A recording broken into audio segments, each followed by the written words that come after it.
everyone. Right, I'm just going to show you something. This is a project I've just started, and I was given well, it's like a picture stand in a swap, and I'm really sorry if you're watching and you sent it, mate. My mind's gonna skew with this morning, and until I look back over all my videos, I can't remember who it was, but I remember the parcel completely. I just couldn't remember because I've had that many recently. But I do thank you very much for it, and I'm now about to use it. In fact, I think it was Caroline. Caroline, if it was you, let me know, darling. It'll just save me rooting through all the videos, but I think it was you. Anyway, what I've done, I've decided to use this one, and it's a gift I'm making for my daughter for her graduation. And what I've done to start with is, you know the media, the gel that I made up. This was the glass beads gel that I made the other day, and I added some gold Reeves acrylic paint in it, which is this one. And that's all I did. I added it to the mixture, and then I've left it to use. I knew at some point I'd use it. And so what I've done is I've taken the frame.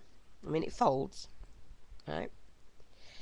I've taken my palette knife, scooped some out, spread it all the way over, and then scraped around the edges to make it nice and neat. And then what I've done then is, once I've got it nice and flat, as you can see, it's really, really pretty. Really pretty.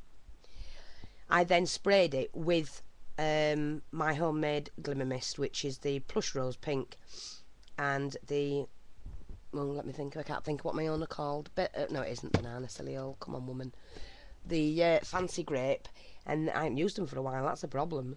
And then I also used the turquoise blue glimmer mist, so I've just randomly sprayed them, got the pinks in this corner and swapped it round to that, done the blues in the opposite corner, and then done the little bit of purple on the opposite ends. And I've managed to come up with, I'm not sure if you can see that, if you can see the colours. It actually looks better in that, you know, close up. But it is really, really pretty. And when I held the heat gun, I held it quite close so that it dried it pretty quick, but it also raised it. See the bubbling effects? It raised it. Because otherwise it would be just flat with the gel, like with the gel beads, glass beads like that. But using the heat gun to dry it off, and helped it bubble and gave it an effect, gave it a texture, and that's what I've done.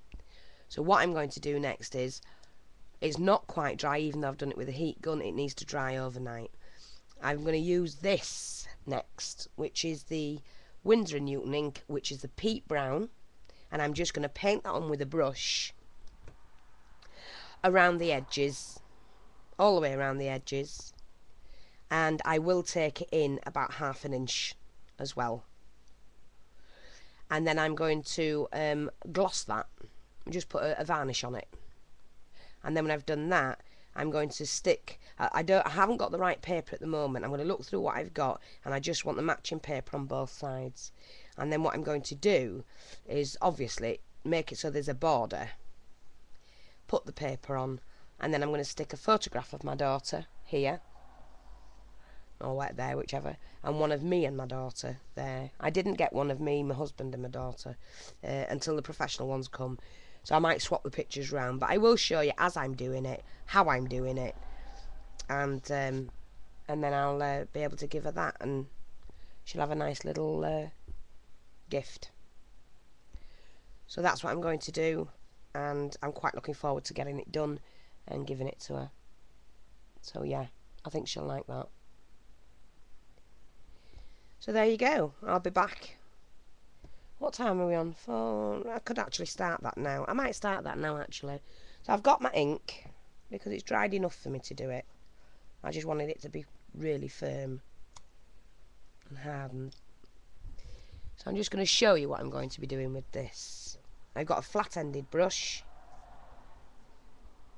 Pick up the ink. Hope you can see. And then just paint that on. Because I do want a dark, see, like that.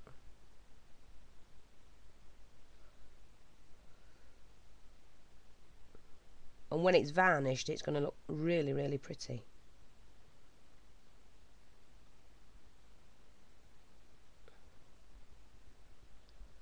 I'm also going to edge the frame as well.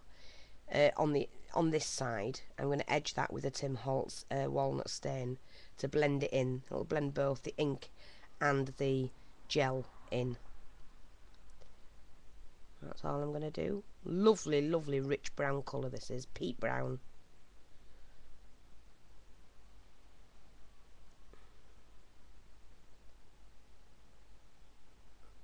So it doesn't have to be perfect because I'll blend it in with the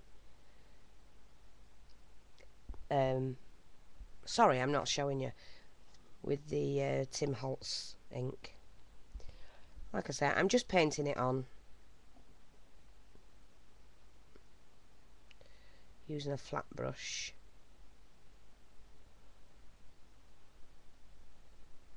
And I know she'll love it. I know she will.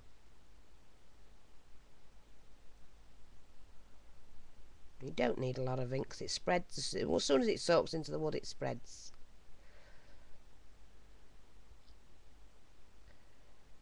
So it doesn't matter about getting it on there. I'm not fussed about that at all. Okay, I'm just going to hold it while I finish this. Right, we're on to 640 at the moment, so I'll try and get this done to show you what I mean.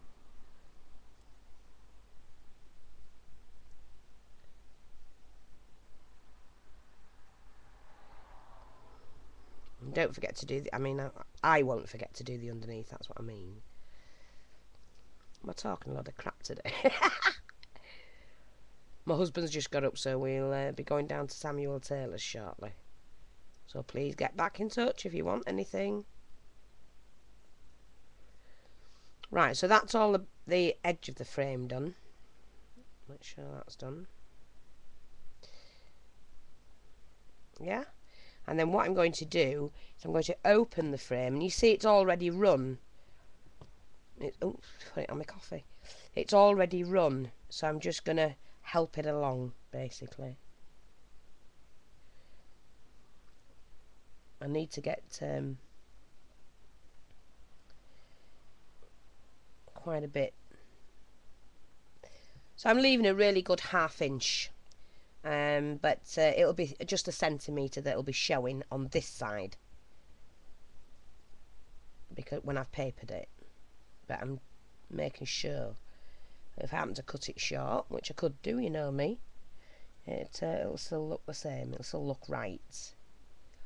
So there we go, and that's my frame ready to paper, and I'll be back shortly to show you. So I'm going to do that next. I'll speak to you soon.